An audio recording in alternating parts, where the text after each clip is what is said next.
Hi guys, welcome in and welcome back. I am Stace, and today I'm going to get into some junk journal goodies. This is all being inspired by a challenge that Isabel, the shabby hippie here on YouTube, is hosting. So it's a birthday challenge, and all she wants you to do is send in like one piece of ephemera. Isabel is a junk journal girly, so she is hoping for something in the vintage style or either shabby chic. And so where do I go when I'm thinking junk journal embellishments and things of that nature? Of course, Natasha with treasure books. Now, while I do gather inspiration from all over YouTube, she is really my go-to girl. So the first video that I recently saw by Natasha was for these cute little vintage style envelopes or pockets. I think that they are super cute, and so I made a couple of them in a few different sizes.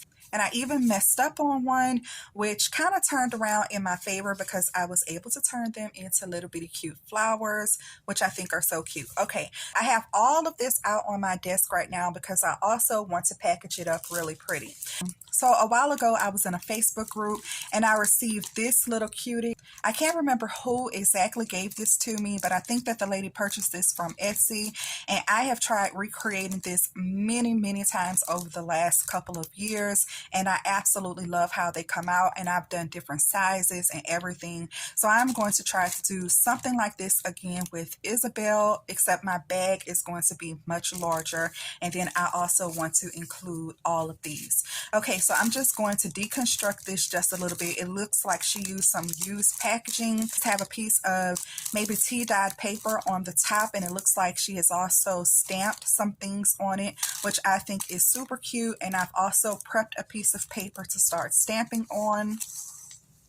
And just pulling out the contents. I don't think I removed any of the contents. I just kind of like looked through everything several times. So she has this book page that she curled up, and she has a little sample of seam binding on top of that. I love the way that that turned out. I've also taken a large sheet out of this song book and folded and rolled it up, and I also have a little piece of seam binding hanging off of that. So I hope to incorporate that. The next thing, she had one of these Tim Halt girls with a butterfly behind it, this cute little collage, and it's on some collage paper as well. So I do have some collage paper, but not really pretty colors. I think all of mine is in black and white. But in the past, instead of using the collage paper, I have used some napkins, and it looks like she maybe have a little bit of glue attaching that together. I think that is really pretty. And then she has just a couple of other little bits. So this looks like more maybe tissue paper, collage paper here, a tiny map, sheet of sheet music, old sheet music. And so I really like this, and I think that that is a super cute presentation, especially if you're selling something on Etsy. Of course, I'm going to put way more items in mine. So this is what I have done so far. I have these cute pieces of paper. I left one of them blank, but on the second one I took my Distress Oxide sprays in yellow, pink, and brown. I don't have them in front of me, so I can't tell you the exact names of those colors right now. And I have it in this bag. Let me measure this bag out too, so you can kind of get a feel of the size that I'm working with. So this bag is about 6.5 inches by 8 inches. Okay, so let's take a look at some of the letters that I created based on Natasha's tutorial. So here I took some hand-dyed paper, and my supply for hand-dyed paper is Shakita's Crochet, and also Cat Cass and Callie has sent me some beautiful paper as well. So this is a full 8.5 by 11 piece of paper. You just fold it up, and Natasha shows you how to do the folding. I inked up all of the edges. I pulled out a couple of my embossing folders. So actually I think I used this one with the cogwheels on it, and also this ornate textile embossing folder here. So I ran the embossing folder through my Big Shot. And then I use this Hottie Spot Marquee Love. This comes with a couple of different paints. It comes with this sponge brush and this dry brush here.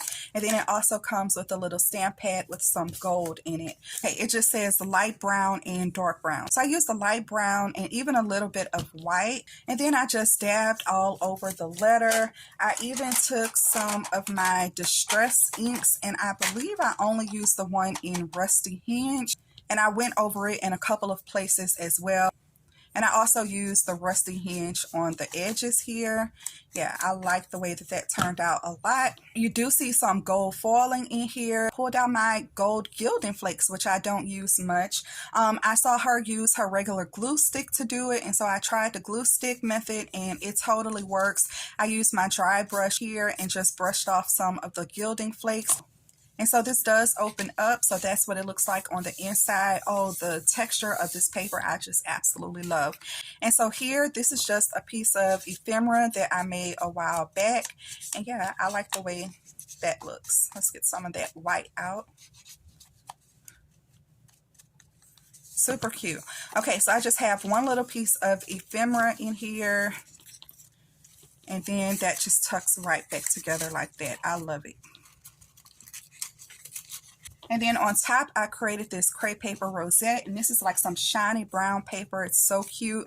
And I have a little sticker with a clock on it in the background, also some little gold thread. Also this cute little wooden veneer rose, which I also applied some gilding flakes to that as well. And then also a little cogwheel in the middle. And I love the way that this just turned out. And so the cogwheel in the middle matches the wheels on the paper. Super, super cute. And then on this one, this is the one that I kind of messed up on. I double embossed it and it created a little halo on it. Love the way that I added the little lace, a ticket. I added a little gold flecks to the ticket. And then this one opens up and I have some ephemera in this one as well. So some little word cut aparts here, the word blessed, the word family, the word beautiful, a couple of butterfly embellishments here, some flowers, and even a little bird. So I actually got a lot of things to fit in here. Now let me see if I can get it to close back the way I had it.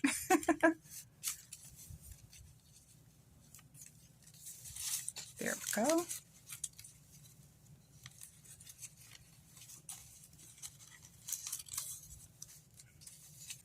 And then with the rest of that paper, I made these cute little flowers. And to make the flowers, I used this Stampin' Up! Punch that I recently scored big on at an estate sale. So that was pretty awesome and I'm already using it. I also took some of the gold thread with the sequins on it, balled it up, and that's how I made my flower centers here. And I think that that just turned out so cute. So I want to try to package them up and include it in here as well. And then this is the last little vintage letter that I created. This rosette with the bow and the gem in the center was actually given to me on some Happy Mail, and I took it off of the packaging. It has some lace around it as well. And I like the crinkled up effect of the rosette, and that's just because it's been in my stash so long. But I tried to do the same thing on this one as well, just crinkle up that rosette, and I thought that was pretty. So I did the same thing here. This is still some hand-dyed paper. I have a gold doily on this one. And I did a lot of gold foiling on this one, and I absolutely love the way that it turned out. Again, it opens up and I have a cute little embellishment in here. Now I can't remember if I made this one, but I have several of these in my stash that I made and that someone else gifted me, but really, really cute. Okay, so now it's about just making it look good. So I have this little frame that I want to include. I'm going to include some of these wax seals. This was a full pack, but the full pack would have been too long for this packaging. So I just cut it off, folded over the packaging and taped it down. And so now we have a little package of cute wax seals here. I have another music page, which I have just folded up. I can make that into like a little pocket to include here. I have a couple of handmade envelopes. And then I also have a couple of really pretty napkins that she may be able to decoupage with. And then I pulled these two flowers out of my stash. I thought that they looked really good in here as well. I have a couple of more pieces that I will try to incorporate, but I don't want this too thick, so I'm not sure if everything is going to make it. I also kind of wanted to make a tag, so I'll see about that. This is the other piece of paper that I use my oxide sprays on, and I wanted to do some stamping on. I'm going to fold this over the packaging and have it as like a little bag topper, and these are some of the stamps that I pulled out of my stash to maybe do that with. And then this was just a little vintage page that I had in my stash, and I want to try to incorporate this as well, maybe for the tag. Okay, so let's get started. Okay, so that was like a long intro of things that I have going on my desk right now. Let's see what we can get into to make this look cute.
Okay, and here is the final result. I think that it turned out super cute. So I actually forgot to put the napkins in there, so I just kind of stuffed them in the back.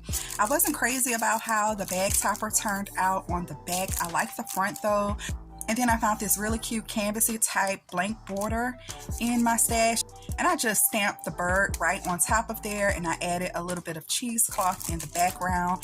I was going back and forth with the image of the lady on the tag in here, like it was really throwing everything off, but I have it kind of peeking out on the side, and I like that a lot better. Yeah, I just really like the way that this turned out, and I'll probably make more.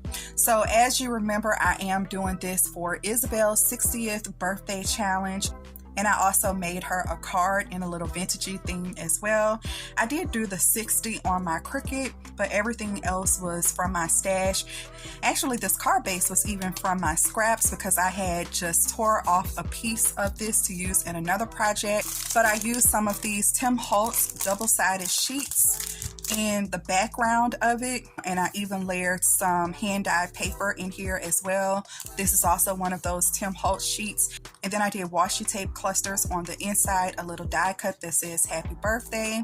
And yeah, I think that this turned out super sweet, so I will be packaging this up for my friend Isabel, the Shabby Hippie. You guys definitely go and take a look at her challenge, take a look at her channel. If you don't know her, go ahead and get to know her, let her know that I sent you.